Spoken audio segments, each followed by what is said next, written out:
Welcome back. Now, the fifth and the final day of the India AI Summit is here, and WION has been tracking the developments at the summit that has drawn global participation. It has also covered India's role and the strides that it is taking in terms of artificial intelligence.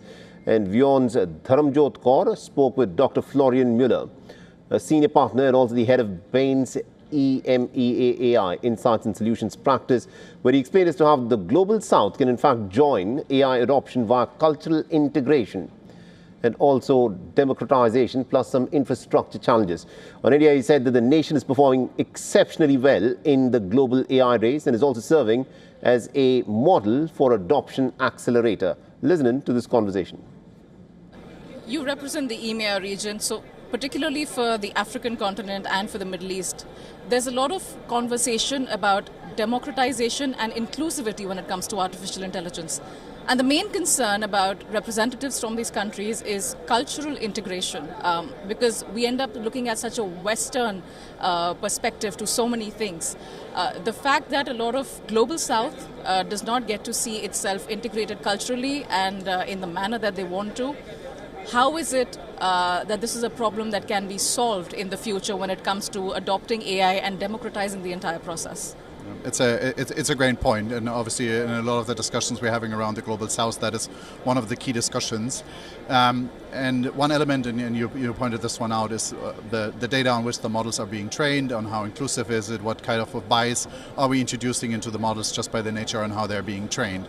But that's only just one element of it. I think the maybe even more important element is access to the technology, being able to use it, being able to deploy it at scale, and doing all of that in a fashion that allows those countries to be sovereign and resilient. And sovereign not in the sense of being fully self-sufficient and trying to do everything on their own, but being to establish a global network of partnerships that allows them to really get the benefits and bring them to life.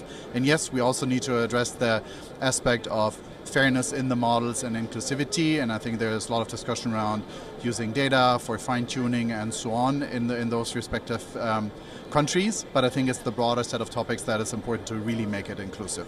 Where do you see India as a player on the global stage in this AI race? India doing it incredibly well, and we just looked at different economies and different pathways that countries are taking, and we saw India as an adoption accelerator. So a country that has set a pace very early on in building out a lot of the foundations that are needed, both in terms of talent, but also some of the guardrails and the digital rails that are needed to drive adoption, and then very much focusing on aspects like data and driving adoption across industry, which is a great pathway to take. I think there are further steps that could be done to get to a more holistic ecosystem, which, for example, includes the compute capacity, because if you look at how that is being distributed around the world, only 6%, I think, is the number is in India right now. And well, just listening around these days, I think there's a lot of effort underway to further strengthen this. But overall, I think India is on a great pathway, and we're seeing great, amazing first results.